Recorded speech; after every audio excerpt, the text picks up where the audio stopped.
एक ऐसा अजीब व गरीब इंसान जो समंदर की गहराई से सीधा मछली पकड़ता और उसे बादलों के ऊपर सीधा सूरज की गर्मी से भून कर खा जाता था। उसका नाम था ओज बिन अनाक। कहते हैं वो इतना लंबा था कि उसका सिर बादलों से ऊपर चला जाता था। यूं समझो कि बुर्ज खलीफा से भी 3 गुना ज्यादा लंबा। कहा जाता है कि हजरत नूह अलैहिस्सलाम का तूफान भी उसके सिर्फ घुटनों तक आया और वह डूबा नहीं।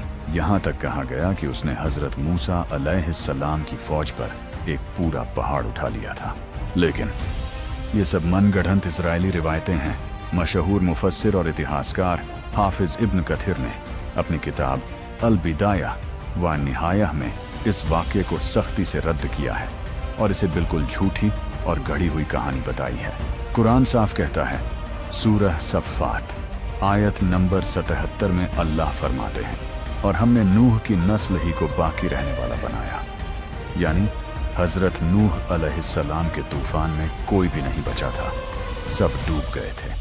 और रही बात कद की, तो हजरत मोहम्मद सल्लल्लाहु अलैहि वसल्लम ने फरमाया कि सबसे लंबे इंसान हजरत आदम अलैहिस्सलाम थे, जिनका कद 60 हाथ था।